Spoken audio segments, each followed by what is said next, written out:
வணக்கம் ஃப்ரெண்ட்ஸ், நீங்கள் பார்த்துட்டு இருக்கிறது ஹரிஷ் வாய்ஸ். இன்றைக்கான வீடியோவில் நம்ம என்ன பார்க்க போகிறோம்னா Hunter X Hunter season 3 episode 54 fortunes are it right.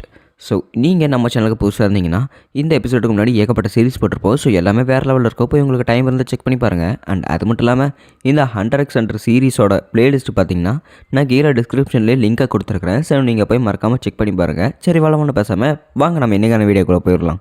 எபிசோடோட ஸ்டார்டிங்லேயே பார்த்தீங்கன்னா ஒரு குப்பை நகரத்தை கட்டிட்டு இருக்கிறாங்க. ஸோ இந்த நகரத்தோட பேர் பார்த்தீங்கன்னா மீட்டியர் சிட்டி அப்படிம்பாங்க. இந்த நகரத்துக்குள்ளே ஊர் முழுக்கவே பார்த்தீங்கன்னா குப்பையாக இருக்குது. ஆனால் அந்த சில இடத்துல பார்த்தீங்கன்னா நம்ம க்ரோவில் வந்து சின்ன பையன் மாதிரி அந்த இடத்துல ஓடி பிடிச்சி விளையாடி இருக்கிற மாதிரி இருக்குது. அண்ட் அவனுமே பார்த்தீங்கன்னா டக்குன்னு கண்ண முடிக்கிறான்.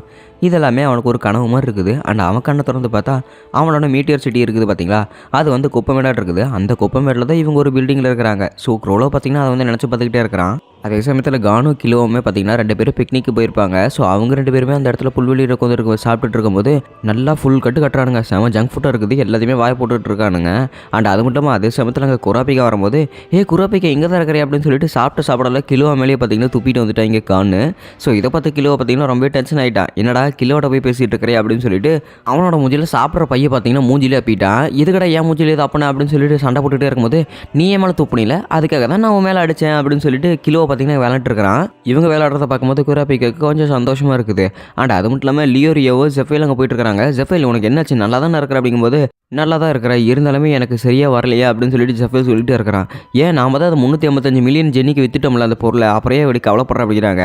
ஆனால் சரியான விலைக்கு எடுத்திருந்தா அதை 400 மில்லியனுக்கே எடுத்திருப்பாங்க தெரியுமா அப்படின்னு ஜெஃபைல் சொல்லிட்டே இருக்கிறான். பரவாயில்ல விடு, நம்மகிட்ட ஏகப்பட்ட பொருள் இருக்குதுல்ல, அதை வச்சு நல்லா காசு பார்க்கலாம் அப்படின்னு சொல்லிட்டு லியோரியோ சொல்லிட்டே இருக்கிறான்.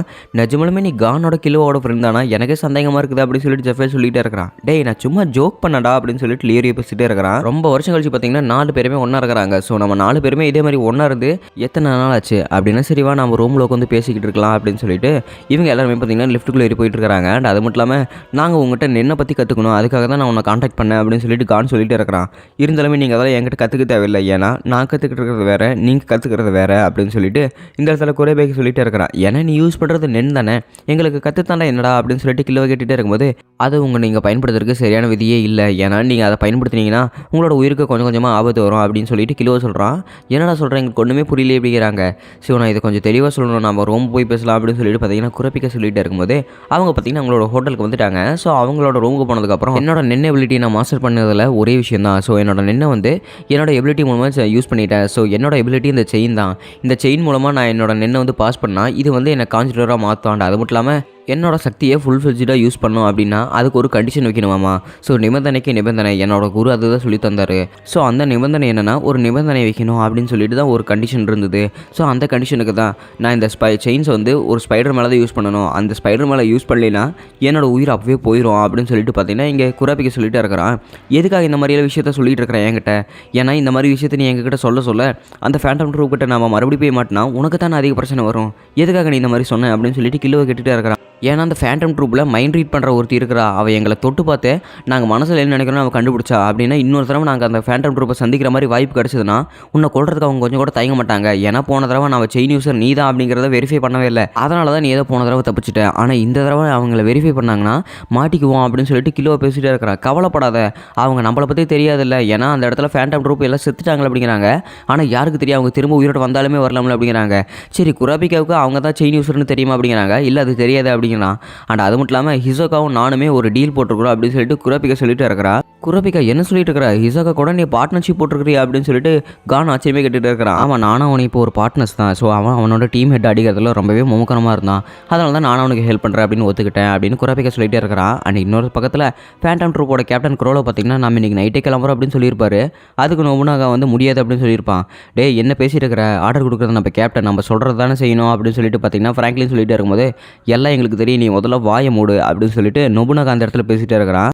ஏன்னா இந்த இடத்துல நமக்கு ஆர்டர் கொடுக்குறது நம்மளோட கேப்டன் இல்லை, க்ரோலோ அப்படிங்கிற ஒருத்தன் தான் நமக்கான ஆர்டர் கொடுத்துட்ருக்கிறான். ஸோ இந்த இடத்துல கேப்டன் அவர் பேசவே இல்லை, அவர் பேச்சில் ஏதோ உள்குத்து இருக்குது, முதல்ல அது என்னன்னு கேளுங்கடா அப்படின்னு சொல்லிட்டு பார்த்தீங்கன்னா நொபுனாகா கேட்டுகிட்டே இருக்கிறான். கேப்டன் நம்ம கிளம்புறதுக்கு முன்னாடி நான் உங்ககிட்ட ஒரே ஒரு கேள்வி கேட்டாங்கணும் அப்படின்னு சொல்லிட்டு நொபுனாகா கேட்டுகிட்டே இருக்கிறான். அண்ட் அதே சமயத்தில் க்ரோலோவுமே பார்த்தீங்கன்னா அவர் உட்காந்துருந்த இடத்துலேருந்து எந்திரிச்சு வந்துட்டு, சரி நொபுனாகா நீ என்கிட்ட கேள்வி கேட்குறீல்ல, நான் உங்கள்கிட்ட ஒரே ஒரு கேள்வி கேட்குறேன். ஸோ உன்னோட பேர் என்ன அப்படின்னு சொல்லிட்டு கேட்குறாங்க.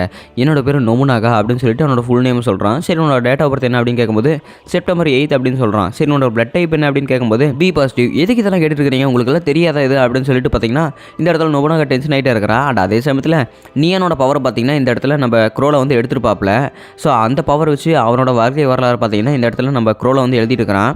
இந்த அதை வேணால் படிச்சு பாரு அப்படின்னு சொல்லிட்டு பார்த்தீங்கன்னா க்ரோலை அந்த ஃபார்ச்சூனை பார்த்தீங்கன்னா நொபுனாகிட்ட கொடுத்துருக்காப்ல. ஸோ இந்த காரணத்துக்காக தான் நான் ஏற்கனவே நான் இங்கிருந்து போகலான்னு சொன்னேன் அப்படின்னு சொல்லிட்டு இந்த ஃபார்ச்சூன் இருக்கிறத அப்படி பார்த்தீங்கன்னா இங்கே நொபுனாகா படித்து கட்டிகிட்டே இருக்கிறான். ஸோ அதே மாதிரி தான் கேலண்டர் தன்னோட எதிரியை இழக்கும். அண்ட் அது மட்டும் இல்லாமல் 11/3 அரைஸ் ஆனது காரணத்துக்காக அங்கே 12வது ஒரு 3 வந்து அந்த பழி வாங்கினதுக்காக இங்கே வரும் அப்படின்னு சொல்லிட்டு அந்த லெட்டர் எழுதியிருக்குது. அண்ட் அது மட்டும் இல்லாமல் அவங்களோட குரூப்பில் இருக்கிற பாதி பேர்த்து இவங்க இழக்க தோணும் அப்படின்னு சொல்லிட்டு அந்த லெட்டர் வந்து எழுதியிருக்குது.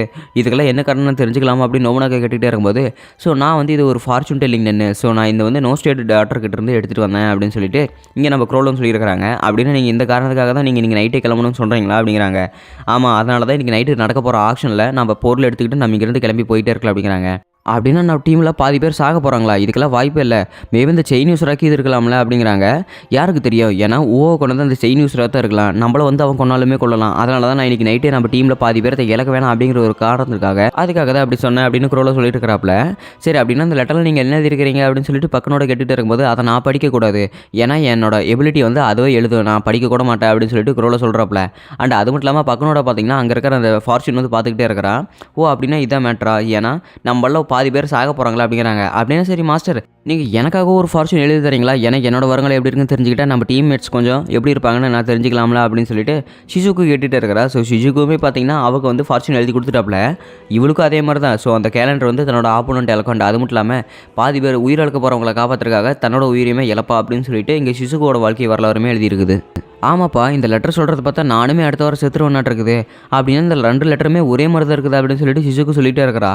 அப்படின்னா நம்மளை யாரோ வந்து கொல்ல போகிறாங்க அப்படின்னா இப்போ யாருன்னு தான் தெரியல அப்படின்னு சொல்லிட்டு நொபுனாகா சொல்லிகிட்டே இருக்கிறான். அண்ட் இந்த லெட்டரில் பார்த்தீங்கன்னா பூக்கள் வச்சு கூட்டிகிட்டு கொடுத்துருக்காங்க. ஸோ குளிர்காலத்தில் பூக்கள் எல்லாமே உதிர்ந்துடும், அண்ட் வசந்த காலத்தில் பூக்கள் உதிரும் அப்படின்னு சொல்லிட்டு ஒரு லெட்டர் மாதிரி எழுதிட்டு அந்த லெட்டர் பார்த்தீங்கன்னா ஒவ்வொரு மாதத்துக்கான ஒவ்வொரு கேரக்டருமே சாகிற மாதிரி காட்டியிருப்பாங்க. ஸோ 6, 7, 8 அந்த மாதிரி கேரக்டர்ஸ் எல்லாமே சாகிற மாதிரி காட்டியிருப்பாங்க. ஸோ இது எனக்கு எழுதின லெட்ரு. ஸோ அந்த பொண்ணு ஏற்கனவே எனக்கு அனுப்பிச்சிருக்கிறா, நாம் எல்லாருமே அந்த யார்க் யூனிவர்சிட்டியை அட்டாக் பண்ண போகிறோம் அப்படின்னு தெரிஞ்சுட்டு அனுப்பிச்சிருக்கிறா. ஸோ அதனால தான் நான் ஏற்கனவே வந்து இது அக்யூரேட் அப்படின்னு சொல்கிறேன். சரி நம்ம இங்கேருந்து கிளம்பி போயிடலாம் வாங்க அப்படின்னு சொல்லிட்டு க்ரோல சொல்லியிருக்கிறான். அண்ட் அது மட்டும் இல்லாமல் நொபுனாகா நான் கூட முக்கியமான விஷயம் சொல்லணும், நீயும் ஊவோவும் வந்து ரொம்பவே முக்கியமானவங்க, ஏன்னா நீ தான் நம்ம டீம்லேயே அட்டாக் பண்ணுறவனுங்க. அட்டாக் பண்ணுற 2 பேரில் ஒருத்தர் செத்துட்டா, இப்போ நீ மட்டும்தான் எங்கள் டீமை வந்து பாதுகாக்கிறதுக்கு இருக்கிற. இருந்தாலுமே நீ உயிர் தியாகம் பண்ணி தான் எங்களை காப்பாற்றணும்னு ஒன்றும் அவசியமே இல்லையே, நாம் இன்றைக்கி நைட்டே கிளம்பிடலாம், ஏன்னா அப்போ தான் நம்மளோட உயிர் சாது எதுவுமே நடக்க போகிறதில்ல. ஏன்னா நம்மளோட டீமில் ரொம்பவே முக்கியமானவங்க ஷால்னா இருக்குது, அப்புறம் பக்குனோடா, அவங்க 2 பேர்த்தையுமே இழந்தான் நமக்கு பெரிய இழப்பு, ஏன்னா அவங்க 2 பேரால சீக்ரெட் எபிலிட்டி ஒன்று கொண்டு வர முடியும் அப்படின்னு சொல்லிட்டு பார்த்தீங்கன்னா க்ரோல பேசியிருக்கிறாப்ல. நீங்கள் சொல்கிறது எனக்கு ஒன்றுமே புரியல, இருந்தாலுமே நான் உங்களை காப்பாற்றுறதுக்காக என்ன வேணால் செய்வேன் அப்படின்னு சொல்லிட்டு பார்த்தீங்கன்னா க்ரோல பேசிகிட்டே இருக்கிறான். அண்ட் அதே சமயத்தில் பார்த்தீங்கன்னா ஹிசோக்கு அந்த இடத்துல வந்துட்டு இருக்கிறான். மாஸ்டர் நான் உங்கள்கிட்ட ஒன்று கேட்கலாமா, ஸோ நீங்கள் நம்ம டீமில் இருக்கிற எல்லாரோட ஃபார்ச்சூனையும் தெரிஞ்சுக்கிட்டா நம்ம எல்லாருமே கொஞ்சம் தெளிவாக இருந்துக்கலாம்ல அப்படின்னு சொல்லிட்டு ஹிசோக்கா பார்த்தீங்கன்னா வாலண்டியராக வந்து தன்னோட ஃபார்ச்சூனை தெரிஞ்சுக்கிறதுக்காக ரொம்பவே ஆசையாக இருக்கிறான். அண்ட் அதே சமயத்தில் நம்ம ஹீரோஸ் 3 பேருமே, அதாவது 4 பேருமே சேர்ந்து அந்த ஃபேண்டம் ட்ரப்போ உயிரோட இருந்தால் எப்படி தோக்கடிக்கிறது அப்படின்னு சொல்லிட்டு கிலோவை பேசிட்டு இருக்கிறான். அண்ட் குரோபிகா பார்த்தீங்கன்னா அந்த விஷயத்தை மறுத்துட்டான்.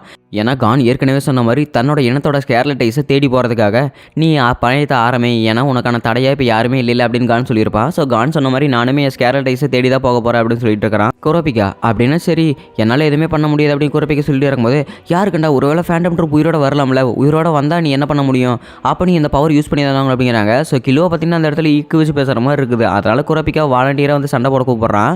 என்னால் சண்டை போட முடியாது, என்ன மறுத்துருங்க அப்படின்னு சொல்லிட்டு குரோபிகா ஃபுல்லாக மறுத்தோன்னே சரி பரவாயில்ல விடு, அவன் தான் மறுத்துட்டான்ல, இதுக்கு மேலே அவனுக்கு வாலண்டியராக எதுவுமே பண்ண முடியாது அப்படிங்கிறாங்க. அண்ட் அதே சமயத்தில் ஹிசோக்கா கிட்ட மெசேஜ் வருது, அந்த டெட் பாடிஸ் எல்லாமே ஃபேக் அப்படின்னு சொல்லிட்டு ஒரு மெசேஜ் வருது. இதை பார்த்தோன்னே குரோபிகாவுக்கு பார்த்தீங்கன்னா தலையில் இடியை போட்ட மாதிரி இருக்குது. இவ பார்த்தீங்கன்னா ரொம்பவே டென்ஷன் ஆகிட்டா, ஏன்னா அந்த இடத்துல எல்லாருமே செத்துட்டாங்கன்னு நினச்சவங்க இவங்க எல்லாருமே இன்னும் உயிரோடு தான் இருக்கிறாங்க. அப்படின்னா அந்த டெட் பாடிஸ் எல்லாமே ஃபேக்கு அப்படின்னு அவங்களோட டீமில் ஒரு காஞ்சரோ இருக்கிறான், நான் எப்படி இதை மறந்தேன் அப்படின்னு சொல்லிட்டு பார்த்தீங்கன்னா குரோபிகா வந்து கத்திட்டே இருக்கிறான். அப்படின்னா உனக்கான ஒரு இலக்கம் மறுபடியும் வந்துருச்சு, அவங்கள எதிர்த்து நீ என்ன பண்ணுறியோ பண்ணு, ஸோ நாங்கள் எல்லாருமே உனக்கு எப்போவுமே சப்போர்ட்டாக இருப்போம் அப்படிங்கிறாங்க. அண்ட் அதே சமயத்தில் மெலோடி கிட்டேருந்து கால் வருது. ஸோ மெலோடி பார்த்தீங்கன்னா கால் பண்ணி இந்த இடத்துல மீட்டியர் சிட்டி கூட ஒரு ரிலேஷன்ஷிப் வச்சுக்க போகிறாங்க அப்படின்னு சொல்லிட்டு பார்த்தீங்கன்னா இந்த இடத்துல மெலோடி சொல்கிறா. இவங்களுக்கு ஒன்றுமே புரியல. அண்ட் நியோனுமே பார்த்தீங்கன்னா அந்த மீட்டியர் சிட்டி கூட இவங்க ரிலேஷன்ஷிப் வச்சுக்க போகிறாங்கம்மா அப்படின்னு மெலோடி சொன்ன உடனே இங்கே எல்லாருக்குமே ஆச்சரியமாக இருக்குது. என்னோட மீட்டியர் சிட்டியா, அது என்ன சிட்டிடா அப்படின்னு சொல்லிட்டு பார்த்தீங்கன்னா கானுக்கு ஒன்றுமே புரியல. ஸோ மீட்டியர் சிட்டிங்கிறது ரொம்பவே ஒரு பாப்புலேஷன் கம்மியான கண்ட்ரி. ஏன்னா அந்த மாதிரி இருக்கிற ஊர் வந்து ரொம்பவே ஒரு குப்பை நாடு அப்படின்னு சொல்லுவாங்க. ஏன்னா அந்த நாட்டில் இருக்கிற மக்களை வந்து கவர்மெண்ட் கண்டுக்க மாட்டாங்க. அவங்களே அவங்கள பார்த்துக்கிட்டாதான் அந்த நாட்டை பொதுவாக ஒரு குப்பை நாடுன்னு தான் சொல்லுவாங்க அப்படின்னு சொல்லிட்டு பார்த்தீங்கன்னா அந்த இடத்துல லியரியை சொல்லிட்டு இருக்கிறான். ஏன்னா அந்த நாட்டில் பார்த்தீங்கன்னா நிறைய குப்பைகள் தான் இருக்கும். அந்த இடத்துல மனுஷங்க கூட வாழ முடியாது அப்படிங்கிற தகுதி இழந்ததுக்கப்புறம் அங்கே வாழ்கிற மனுஷங்களுமே வந்து வேறு ஊருக்கு ஷிஃப்ட் ஆகி போயிட்டாங்க. அந்த இடத்துல நிறைய வெப்பன்ஸ் இருக்கும், குப்பைகள் இருக்காண்டா. அது மட்டும் இல்லாமல் தேவையில்லாத உயிர் பொருட்களுமே அங்கேயே இருக்கும் அப்படின்னு சொல்லிட்டு ஒரு குழந்தைய அங்கே கட்டிட்டு இருக்கிறாங்க. ஸோ ஒருத்தர் பார்த்தீங்கன்னா அந்த குழந்தைய தூக்கிட்டு போகிற மாதிரி இருக்குது. அண்ட் இது எல்லாத்தையுமே பார்த்திங்கன்னா நம்ம கானுக்கிலவும் கேட்டுருக்காங்க. ஸோ அந்த மீட்டியர் சிட்டி கூட தான் இப்போ அவங்க ஃபேண்டம் ட்ரூப் இருக்கிறதா இவங்களுக்கு ஒரு கேள்வி வந்திருக்குது. ஸோ அந்த ஃபேண்டம் ட்ரூப்பை தோக்கடிக்கிறதுக்காக அந்த மீட்டியர் சிட்டி கூட தான் இவங்க ஏதோ வந்து கனெக்ஷன் போட்டிருக்கிறாங்க. ஆனால் ஃபேண்டம் ட்ரூப் அங்கே தான் இருக்கிறாங்க. அப்படின்னா அவங்க அந்த அட்டாக்கை எப்படி தான் பண்ண போகிறாங்க அப்படின்னு சொல்லிட்டு பார்த்திங்கன்னா இங்கே ஒரு பக்கம் நம்ம டீமுக்கு குழப்பமாக இருக்கும்போது எப்படி இருந்தாலுமே அவங்க அந்த இடத்துல நம்ம கனெக்ஷன் மாதிரி ஒரு போட்டு அதுக்கப்புறம் அவங்க கொள்ளுவாங்கன்னு நினைக்கிறேன் அப்படின்னு இங்கே எல்லாருமே பேசிகிட்டு இருக்கிறாங்க. அண்ட் அதே சமயத்தில் நம்ம டீம்மேட்ஸ் அதாவது ட்ரூப்பில் இருக்கிற எல்லாருமே பார்த்திங்கன்னா அவங்களோட ஃபார்ச்சூன் வந்து தெரிஞ்சுக்கிட்டாங்க. அவங்களோட ஃபார்ச்சூனை பார்க்க ஹிசகோட ஃபார்ச்சூனை பார்த்தா ரொம்பவே ஆச்சரியமாக இருக்குது. ஸோ கேலண்டரோட சீக்ரெட்டை உன்னால் மட்டும் தான் அன்லாக் பண்ண முடியும். ஸோ ரெட் கலர் கண்ணு வச்சிருக்கிறவன் உங்கள்கிட்ட வந்து ஒரு ட்ரேடிங் பண்ணுவான். அவனோட ட்ரேடிங்கில் நீ அந்த ஃபேண்டம் ட்ரூப் இருக்கிற ஒருத்தனை நீ கொல்ல முடியும் அப்படின்னு சொல்லிட்டு பார்த்தீங்கன்னா இந்த இடத்துல ஹிசகோட அப்படியே அவனோட வாழ்க்கை வரலாறு எழுதியிருக்குது. அப்படிங்கப்பா இந்த மாதிரியெல்லாம் எழுதியிருக்குது அப்படின்னு சொல்லிட்டு அவன் ரொம்பவே சந்தோஷப்படுறான். ஸோ பக்கனோட பார்த்தீங்கன்னா அந்த இடத்துல வந்துட்டு எங்கே உன்னோட ஃபார்ச்சூனை காட்டு அப்படின்னு சொல்லிட்டு கட்டிட்டு இருக்கிறா. பரவாயில்ல, என் ஃபார்ச்சூனை நீ பார்த்தீங்கன்னா உனக்கு ரொம்பவே கடுப்பாயிரும், நீ பார்க்காசப்படுறியா அப்படின்னு சொல்லிட்டு ஹிசகோ கேட்கும்போது பரவாயில்ல கூட அப்படின்னு சொல்லியிருப்பா. எல்லாருமே இங்கே வந்து பாருங்க அப்படின்னு சொல்லிட்டு பக்கனோட ஆச்சரியமாக கேட்டுகிட்டே இருக்கிறா. என்னென்னு பார்த்தா அங்கே இருக்கிற எல்லாருமே ஹிசகோட ஃபார்ச்சூனை படிச்சுட்டு இருக்கிறாங்க. ஸோ அந்த கேலண்டர் இருக்கிற ட்ரேடை வந்து இவன் தான் சீக்கிரட்டாக விற்றுருப்பான். ஸோ அதுக்கான வழிமுறையாக அது ஓகினை வந்து கொண்டிருப்பான் அப்படின்னு சொல்லிட்டு அந்த ஃபார்ச்சூனில் வந்து தெளிவு எழுதியிருக்கும். ஸோ இதை படித்து பார்த்த நோபுனாகா பார்த்தீங்கன்னா செம்ம டென்ஷன் ஆகிறான். ஏன்னா தன்னோட நண்பனை கொள்றதுக்காக அந்த ஸ்கேர்லைட்ஸ் கூட இவன் ட்ரேடிங் பண்ணியிருப்பான்ல. ஸோ அதை வந்து பார்த்தீங்கன்னா இந்த ஃபார்ச்சூனில் ரொம்பவே ஈஸியாக வந்து தெரிஞ்சிருச்சு. ஸோ ஹிசகோவுமே பார்த்தீங்கன்னா மாட்டிக்கிட்டான். இதை படித்து பார்த்து நோபுனாகாவுக்கு செம்ம கோவம் வந்துருச்சு. அப்படின்னா நீ தான் ஓகினை வித்தை அவன்கிட்ட அப்படின்னு சொல்லிட்டு பார்த்தீங்கன்னா இந்த இடத்துல நோபுனாகா வந்து அவனோட ஸ்வாட் எடுத்து கட்டிகிட்டே இருக்கிறான். ஸோ ஹிசகோவும் பார்த்தீங்கன்னா அவனோட உண்மையான உருவம் வந்து வெளியே வந்துருச்சு. இவங்க ரெண்டு பேருமே சண்டை போடுறதுக்காக தயாராகிட்டாங்க. அண்ட் அதோடய பார்த்தீங்கன்னா இந்த எபிசோடு முடிக்கப்பட்டது. ஸோ உங்களுக்கு இந்த எபிசோடு பிடிச்சிருந்தா மறக்காம ஃப்ரெண்ட்ஸ்க்கு எல்லாமே ஷேர் பண்ணிடுங்க. அண்ட் அது மட்டும் இல்லாமல் என்னோட மூக்கு லைட்டாக கொஞ்சம் அடைச்சிருக்குது, கோல்டு பிடிச்சிருச்சு. ஸோ அதனால என் வாய்ஸ் ஒரு மாதிரி இருந்தால் கொஞ்சம் அட்ஜஸ்ட் பண்ணிக்கோங்க. சரி, நான் உங்களை புது எபிசோடில் சந்திக்கிறேன். Until then it's bye from Harish voice.